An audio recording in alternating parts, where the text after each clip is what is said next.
बच्चों, last video में हमने देखा कि हम प्रोजेक्टाइल के मोशन को दो पार्ट्स में डिवाइड कर सकते हैं और प्रोजेक्टाइल जिस पाथ पर चल के जाता है उस पाथ को हम ट्रैजेक्टरी कहते हैं।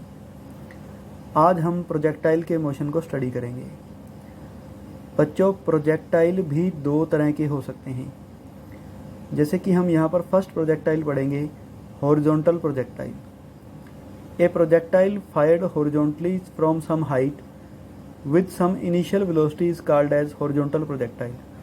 अगर किसी प्रोजेक्टाइल को हम कुछ हाइट से हॉरिजॉन्टल डायरेक्शन में कुछ इनिशियल वेलोसिटी जहाँ पर u है के साथ प्रोजेक्ट कर दें तो उस प्रोजेक्टाइल को हम हॉरिजॉन्टल प्रोजेक्टाइल कहते हैं। आपने कभी ऐसा किया भी होगा, किसी पत्थर को या किसी कंचे को या किसी भी चीज़ को आपने सीधा हॉरिजॉन्टल डायरेक्शन में फेंका होगा। तो अगर हम किसी बॉडी को कुछ हाइट से, ग्राउंड लेवल से कुछ हाइट से हॉरिजॉन्टल डायरेक्शन में सीधा फेंक देते हैं तो वो एक हॉरिजॉन्टल प्रोजेक्टाइल बन जाती है।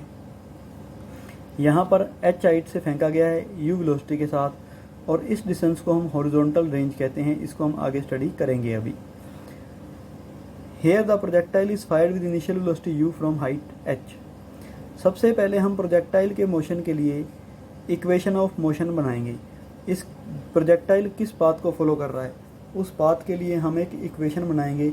वो इक्वेशन हमें बताएगी कि प्रोजेक्टाइल का पाथ कैसा होना चाहिए।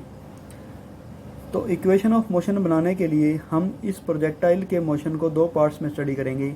पहले हम हॉरिजॉन्टल डायरेक्शन के मोशन की बात करेंगे। हॉरिजॉन्टल डायरेक्शन में हमारे पास u मैंने इनिशियल वेलोसिटी और x मैंने x डायरेक्शन में हॉरिजॉन्टल डायरेक्शन में। तो ux मतलब इनिशियल वेलोसिटी इन x डायरेक्शन जो है वो u है, क्योंकि हमने उसको x डायरेक्शन में हॉरिजॉन्टल डायरेक्शन में ही फेंका है इनिशियल वेलोसिटी u के साथ। और हॉरिजॉन्टल डायरेक्शन में आपको पता है कोई एक्सेलरेशन नहीं होता। प्रोजेक्टाइल के हॉरिजॉन्टल मोशन में कोई एक्सेलरेशन नहीं होता, या ये मोशन विदाउट एक्सेलरेशन होता है या कांस्टेंट वेलोसिटी के साथ होता है। इसलिए ax मतलब एक्सेलरेशन इन x डायरेक्शन और हॉरिजॉन्टल डायरेक्शन 0 है। तो using the relation sx equal to uxt plus half axt square, आपने इक्वेशन पढ़ी है s equal to ut plus half at square. ये हम हॉरिजॉन्टल डायरेक्शन के लिए अप्लाई कर रहे हैं, इसलिए हमने सभी सिंबल्स के नीचे x लिखा है। sx is equal to uxt plus half axt square.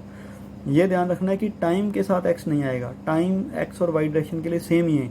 ऐसा नहीं है कि x डायरेक्शन के मोशन का टाइम अलग है और y डायरेक्शन के मोशन का टाइम अलग है। टाइम t ही रहेगा। तो अगर हम ux और ax की वैल्यू पुट करें तो ux की वैल्यू u है और ax की वैल्यू 0 है। तो रिजल्ट आएगा sx is equal to ut, या हम कह सकते हैं t is equal to sx by u। ये हमारी इक्वेशन 1 है। अब हम प्रोजेक्टाइल के वर्टिकल मोशन की बात करेंगे। तो यहाँ पर हमने प्रोजेक्टाइल को हॉरिजॉन्टली फेंका है। हॉरिजॉन्टली फेंका है मतलब हमने वर्टिकल डायरेक्शन में उसको कोई वेलोसिटी नहीं दी है, इसलिए uy मतलब initial velocity in y direction 0 है। तो initial velocity in y direction मतलब uy 0 है। और आपको पता है कि वर्टिकल डायरेक्शन में y डायरेक्शन में एक्सेलरेशन होता है तो वो एक्सेलरेशन ड्यू टू ग्रेविटी के इक्वल होता है। तो यहाँ पर ay is equal to g है। Using the relation sy equal to uyt plus half ayt square, हम uy और ay की वैल्यू पुट करेंगे। तो uy की जगह 0 है, ay की जगह हमारे पास g है और t की वैल्यू हम इक्वेशन 1 से पुट करेंगे जो कि sx बाई u है।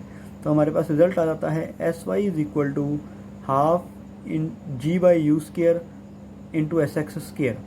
हमने half g by u square को अलग इसलिए किया है क्योंकि ये सारे टर्म कांस्टेंट हैं। हाफ भी कांस्टेंट है, g acceleration due to gravity भी कांस्टेंट है और u initial velocity of the projectile भी कांस्टेंट है। इस पूरे फैक्टर को हम एक नया कांस्टेंट k कह सकते हैं। तो हमारे पास इक्वेशन बन जाएगी बच्चों sy is equal to k into sx square. ये एक तरह की क्वाड्रेटिक इक्वेशन है, द्विघात समीकरण हिंदी मीडियम में बच्चों ने पढ़ी होगी। तो ये क्वाड्रेटिक इक्वेशन है और इस इक्वेशन का ग्राफ पैराबोला होता है। तो इसका मतलब projectile will move on parabolic path. तो जो इक्वेशन आई है हमारे पास sy is equal to k into sx square, ये इक्वेशन हमें बताती है कि प्रोजेक्टाइल कैसे पाथ पर मूव करेगा, पैराबोलिक पाथ पर मूव करेगा। जो प्रोजेक्टाइल का पाथ है ये कैसा पाथ है, पैराबोलिक पाथ है। पैराबोला के बारे में आप मैथ में और भी डिटेल पढ़ोगे। Next is time of light. It is the time taken by projectile to reach up to ground after its projection. Projectile को प्रोजेक्ट करने के बाद वो ग्राउंड तक पहुंचने में कितना टाइम लेता है, उस टाइम को हम प्रोजेक्टाइल का टाइम ऑफ फ्लाइट कहते हैं। यहाँ से हमने प्रोजेक्टाइल को प्रोजेक्ट कर दिया, अब वो ग्राउंड तक पहुंचने में कितना टाइम लेता है, वो उसका टाइम ऑफ फ्लाइट होता है। It is the time taken by projectile to reach up to ground after its projection, मतलब कितनी देर वो हवा में रहता है फेंकने के बाद, जब तक वो ग्राउंड पर ना पहुंच जाए। तो हमने टाइम ऑफ फ्लाइट अब निकालना है, उसके लिए एक फॉर्मूला बनाना है। तो यहाँ पर प्रोजेक्टाइल ऊपर से नीचे आ रहा है, इसलिए हम वर्टिकल मोशन की बात कर रहे हैं।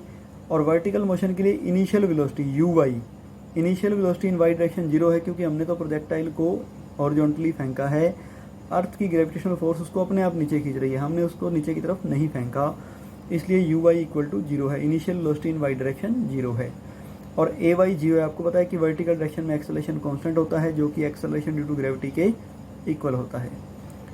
तो sy h है, मतलब वर्टिकल डायरेक्शन में जो डिस्टेंस ट्रेवल किया प्रोजेक्टाइल ने ऊपर से नीचे आने में, वो h है। हमें टाइम ऑफ फ्लाइट का फॉर्मूला बनाना है, तो जो h हाइट कवर करने में उसको टाइम लगेगा, वो टाइम उसका टाइम ऑफ फ्लाइट होगा। तो using the relation sy is equal to uy t plus half ay t square, uy की वैल्यू 0 और ay की वैल्यू g पुट करेंगे, t की जगह टाइम ऑफ फ्लाइट आ जाएगा। तो h is equal to half g t f square. तो यहाँ से टाइम ऑफ फ्लाइट का फॉर्मूला आ गया बच्चों हमारे पास, time of flight is equal to root of 2h by g. ये प्रोजेक्टाइल की टाइम ऑफ फ्लाइट के लिए फॉर्मूला है कि मतलब प्रोजेक्टाइल को h हाइट से नीचे ग्राउंड तक पहुँचने में कितना टाइम लगेगा। Next is horizontal range. तो ये आप देख रहे हो बच्चों, हॉरिजॉन्टल रेंज इस डिस्टेंस को बोलते हैं। डेफिनेशन क्या है, it is the horizontal distance travelled by projectile during its flight. अपनी फ्लाइट में जब प्रोजेक्टाइल उड़ के नीचे आ रहा है, तो अपनी फ्लाइट में वो कितना हॉरिजॉन्टल डिस्टेंस कवर करता है, इस हॉरिजॉन्टल डिस्टेंस को प्रोजेक्टाइल की हॉरिजॉन्टल रेंज कहते हैं। तो हॉरिजॉन्टल रेंज मतलब हॉरिजॉन्टल डिस्टेंस, और हॉरिजॉन्टल डायरेक्शन में कोई एक्सेलरेशन नहीं है, इसलिए हम डिस्टेंस निकालने के लिए सिंपल फॉर्मूला लगा सकते हैं, distance is equal to speed into time. तो हॉरिजॉन्टल रेंज या हॉरिजॉन्टल डिस्टेंस जो है वो horizontal speed into time of flight से निकाला जा सकता है। टाइम की जगह टाइम ऑफ फ्लाइट आएगा, क्योंकि ये डिस्टेंस वो अपनी फ्लाइट में ट्रेवल करता है। तो हॉरिजॉन्टल स्पीड प्रोजेक्टाइल की u है बच्चों, इनिशियली अपन ने उसको हॉरिजॉन्टल डायरेक्शन में फेंका था u स्पीड से, और टाइम ऑफ फ्लाइट का formula root 2h by g होता है। तो horizontal range is equal to u into root 2h by g, ये प्रोजेक्टाइल की हॉरिजॉन्टल रेंज का फॉर्मूला आ जाएगा। तो बच्चों आज हमने हॉरिजॉन्टल प्रोजेक्टाइल किया है, मतलब ऐसा प्रोजेक्टाइल जिसको कुछ हाइट h से हॉरिजॉन्टल डायरेक्शन में u वेलोसिटी के साथ फेंका गया हो।